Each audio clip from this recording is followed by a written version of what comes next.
Time traveller செய்திகள். முதலில் தலைப்புச் செய்திகள். யாழ் போதனா வைத்தியசாலையில் சத்திர சிகிச்சை ஊடாக துண்டாக்கப்பட்ட கைகள் இணைப்பு. திருட்டுத்தனமுள்ள மோசடியான அரசியலை நிறுத்துவோம். எதிர்க்கட்சித் தலைவர் சஜித். முறையற்ற விதத்தில் ரணில் தேர்தல் பிரச்சாரம். அனுர சாடல். பொருட்களின் விலைகள் குறைப்பு. 50 குழந்தைகள் எய்ட்ஸ் நோயால் பாதிப்பு. அதிர்ச்சி தகவல். டோக்கியோவில் ஆம்பில் புயல். 17,000 பேர் வெளியேற்றம். தொடர்வென விரிவான செய்திகள். யாழ் போதனா வைத்தியசாலையில் 2 துண்டுகளாக துண்டிக்கப்பட்ட கை சத்திர சிகிச்சையின் பின்னர் வெற்றிகரமாக பொருத்தப்பட்டுள்ளது. குறித்த தகவலை யாழ்ப்பாணம் போதனா வைத்தியசாலை பணிப்பாளர் சத்தியமூர்த்தி தனது சமூக வலைத்தள பதிவில் குறிப்பிட்டிருக்கின்றார். சம்பவம் தொடர்பாக மேலும் தெரிய வருவதாவது, யாழ் போதனா வைத்தியசாலையில் கடந்த மாதம் கை துண்டிக்கப்பட்ட நிலையில் இளைஞன் ஒருவர் அனுமதிக்கப்பட்டிருந்தார். இந்த நிலையிலேயே நீண்ட மணி நேர சத்திர சிகிச்சையின் பின்னர் வெற்றிகரமாக மீண்டும் கை பொருத்தப்பட்டு இளைஞன் வீடு திரும்பியுள்ளார். குறிப்பிட்ட சத்திர சிகிச்சையை வெற்றிகரமாக மேற்கொண்ட வைத்திய நிபுணர்கள், வைத்தியர்கள், தாதிகள் மற்றும் உத்தியோகஸ்தர்கள் அனைவருக்கும் வைத்தியசாலை சமூகம் சார்ந்த நன்றிகள் என வைத்தியசாலை பணிப்பாளர் சத்தியமூர்த்தி மேலும் குறிப்பிட்டுள்ளார். திருட்டுத்தனமுள்ள மோசடியான அரசியல் கலாச்சாரத்தை நிறுத்துவோம் என எதிர்க்கட்சித் தலைவர் சஜித் பிரேமதாச குறிப்பிட்டுள்ளார். 2024 ஆண்டு ஜனாதிபதி தேர்தலுக்கான ஐக்கிய மக்கள் சக்தியின் 2வது வெற்றி பேரணி எதிர்க்கட்சித் தலைவர் சஜித் பிரேமதாச தலைமையில் களுத்துறை பண்டாரகம நகரில் இடம்பெற்றது.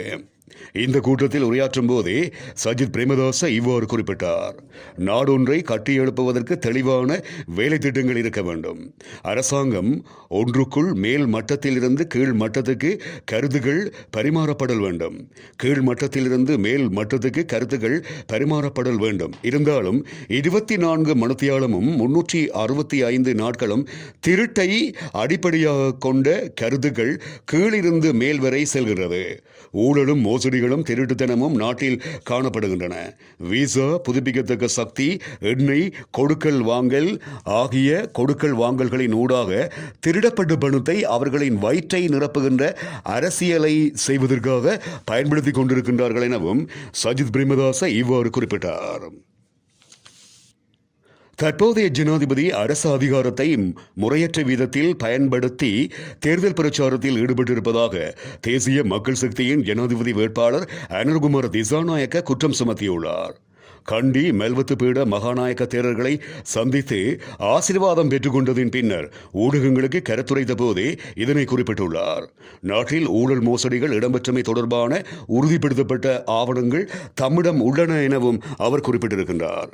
அத்துடன் ஐக்கிய தேசிய கட்சியின் உறுப்பினர்களையோ ஜனாதிபதியின் ஆலோசகர்களாகவும் ஆளுநர்களாகவும் உள்ளதாக தேசிய மக்கள் சக்தியின் ஜனாதிபதி வேட்பாளர் அனுர்குமார் திசாநாயக்க இதன்போது மேலும் குறிப்பிட்டார்.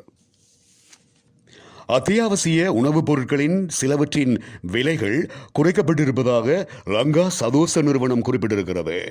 அதன்படி குறைக்கப்பட்ட உணவுப் பொருட்களின் விலைகள் பின்வருமாறு: 1 கிலோ வெள்ளை பச்சை அரிசி 200 ரூபாய், 1 கிலோ உருளைக்கிழங்கு 215 ரூபாய், 1 கிலோ வெள்ளைச்சீரி 247 ரூபாய், 1 கிலோ பருப்பு 278 ரூபாய், 1 கிலோ கடலை 441 ரூபாய், 1 கிலோ காய்ந்த மிளகாய் 885 ரூபாயாக குறைக்கப்பட்டிருப்பதாகவும் செய்திகள் தெரிவிக்கின்றன.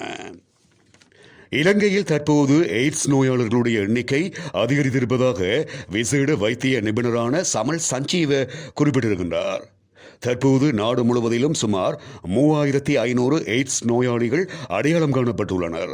அத்துடன் 50 குழந்தைகளும் எய்ட்ஸ் நோயால் பாதிக்கப்பட்டிருப்பதாக சமீபத்திய தரவுகளின் அடிப்படையில் தெரிய வந்திருப்பதாக விசேட வைத்திய நிபுணர் குறிப்பிட்டுள்ளார். தற்போது கண்டறியப்பட்ட நோயாளிகளில் ஏறக்குறைய 81% மருத்துவ சிகிச்சை பெறுவதாகவும் எதிர்காலத்தில் இந்த நோய் மேலும் பரவும் அபாயம் உள்ளதால் மக்கள் இதுகுறித்து விழிப்புணர்வுடன் செயற்படுவது அவசியம் எனவும் வைத்திய நிபுணர் சமல் சஞ்சீவ மேலும் குறிப்பிட்டிருக்கின்றார்.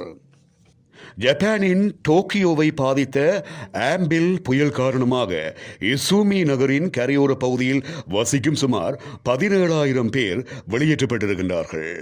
புயலின் வேகம் மணிக்கு 212 கிலோமீட்டராக அதிகரிக்கலாம் என சர்வதேச ஊடகங்கள் தெரிவித்திருக்கின்றமையினால் முதியோர் மற்றும் மாற்றுத்திறனாளிகளை குறித்த பகுதியில் இருந்து பாதுகாப்பான இடங்களுக்கு அழைத்துச் செல்வதில் அதிக கவனம் செலுத்தப்பட்டிருக்கிறது. இத்துடன் டைம் டிராவலர் செய்திகள் நிறைவடைகின்றன.